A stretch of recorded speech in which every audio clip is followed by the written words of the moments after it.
బాబాయ్ ఏం పేరు? వెంకన్న వెంకన్న గారు, ఇది ఎన్ని వార్డు ఇది? ఇక 15 తొర్రూరులో ఎన్ని మొత్తం? 16 వార్డులు. 16 వార్డులు. ఇప్పుడు మీరు 10వ వార్డు. 10 వార్డు. ఓకే. ఏంది మరి ఇప్పుడు తెలంగాణలో ఎలక్షన్స్ వచ్చినాయి, మున్సిపల్ ఎలక్షన్స్. మరి ఏంది ఎట్లా ఎవరు గెలిచే అవకాశం ఉంది బాబాయ్? కొన్ని చోట్ల కాంగ్రెస్ వస్తుంది, కొన్ని చోట్ల టక్కా పోటీ ఉన్నది. అవి టక్కా పోటీలో చాలా తప్ప మిగతా చోట్ల మాత్రం కాంగ్రెస్ మంచి ఆధిక్యంతో వస్తాయి. మంచి ఆధిక్యం కాంగ్రెస్. ఎందుకని కారణం ఏంటి? ఇప్పుడు కొత్త ప్రభుత్వం అయింది, పనులు జాగలేవు. నేను చేస్తాను ఒప్పుకున్నాడు మంత్రి పొంగులేటి శ్రీనివాసరెడ్డి.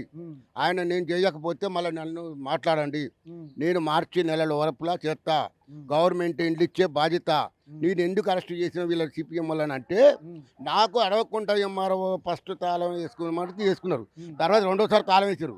తాళం మాకు చెప్పకుండా వేసాడు. ఏంటి మీకు గవర్నమెంట్ ఉద్యోగస్తుల మీద మాకు చెప్పకుండా వేసినందుకు కేసు పెట్టిన 5 సిపిఎం నాయకులను అరెస్ట్ చేశారు. మళ్ళీ సిపిఐ కాంగ్రెస్ కలిసి పోటీ చేస్తుందా? సిపిఐ కాంగ్రెస్ రెండు ఒకటే, సిపిఎం ఒకటి ఏరే వ్యతిరేకమైంది.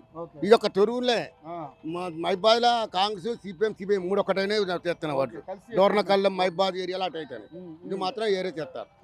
సో మరి ఎమ్మెల్యే ఎవరు? యశ్వంత్ రెడ్డి గారు. యశ్వంత్ రెడ్డి. మరి ఇప్పుడు సరే, ఇప్పుడు అంటే నువ్వు అంటున్నావు ఇక్కడ దాదాపుగా 16లో మేజరు కాంగ్రెస్కి ఎక్కువ వస్తాయని అంటున్నావు. మరి పథకాలు ఎట్లున్నాయి? పథకాలు మంచిగా ఉన్నాయి. ఆర్టీసీ బస్సు ఫ్రీగా పెట్టిండు. మేడారం ప్రతి ఒక్క జాతర పోతారు. హైదరాబాద్ సినిమా కూడా వచ్చిన మహానుభావులు మా తూరు నుంచి కూరగాయల బియ్యం తెచ్చుకున్న మహానుభావులు. అది ఉచితంగా చేసిండు. కరెంటు ఉచితంగా చేసిండు. సన్న బియ్యం ఇచ్చిండు. కానీ 4,000 రూపాయలు ఉగాదికి ఇస్తాను ఒప్పుకున్నాడు. పింఛను అది మాత్రం రావాలి. ఆదురులైన ఇండ్లకు ఇచ్చేదే. ఇప్పుడు మాత్రం ఇండ్లు లేని వాళ్ళకి ఇండ్లు పెడతాను గ్యారంటీ కానీ పొంగులేటి శ్రీనివాసరెడ్డి అన్నాడు.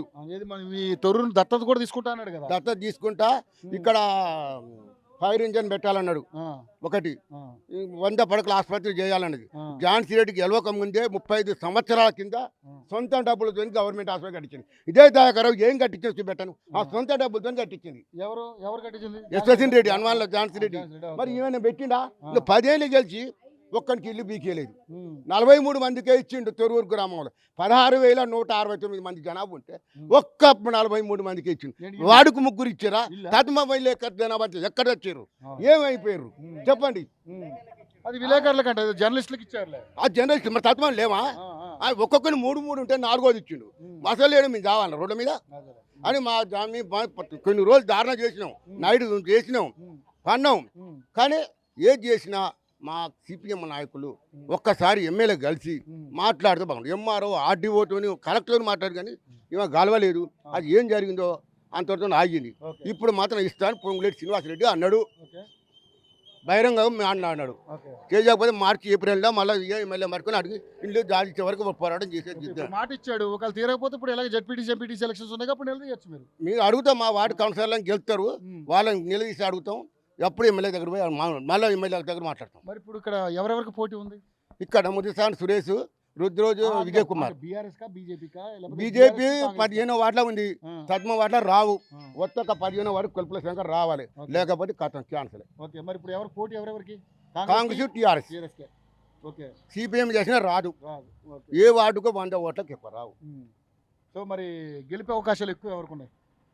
కొన్ని చోట్ల టగ్గా పడుకున్నాయి, కొన్ని లూజు ఉన్నాయి. 5వ వార్డు మొత్తం ఎన్ని వస్తాయి కాంగ్రెస్కి? 9-10 గ్యారెంటీ. చైర్మన్ మాది కాంగ్రెసేనా? ఓకే. సో మొత్తానికైతే పర్లేదంటావు. మరి రేవంత్ రెడ్డి ప్రభుత్వం ఎట్లా ఉంది? రేవంత్ రెడ్డి మంచోడు. కేసీఆర్ ప్రభుత్వం దొంగల దూపిడి, ఆ గుండాల రాజ్యం. వాళ్ళు దోసుకునే కాదు చాలు బయట పడతాయి. మరి ఫోన్ టాపింగ్ కేసులో లేనప్పుడు రమ్మన్నప్పుడు ఎందుకు పోట్లేడు? ఆయన మంచి నిజాధిపరుడే, మాజీ ముఖ్యమంత్రి. అమ్మ లోపల పోయి ఇంకో మాట్లాడు, ఆ ఇంటికి వచ్చినప్పుడు మాట్లాడుతున్నా దగ్గర ఆవేశంగా మాట్లాడుతున్నా. నేను 40 సంవత్సరాలు కాంగ్రెస్ పార్టీ ఓటేసిన, ఇయ్యాల కాదు, నాకు 62 అభిమానం నీకు ఉందలేవే, నేను కాదట్లే. కానీ అంటే గత ప్రభుత్వం 10 ఏళ్ళు అధికారంలో ఉంది కదా, ఏం చేయలేదా? ఏం చేసింది? చర్లమనే దుబ్బా అంతేనా? తొర్రూరు ట్యాంక్ బండి చర్ల కలిసింది, రిజర్వాయర్ పోయింది. దేవరిపాలెం గ్రామం, పాలకుర్తి మండలంలో దర్తపల్లి అనే గ్రామం ఉంది. అది ఎటుకొట్టిన తొర్రూరులో మాదిగా పొడుగులేదు.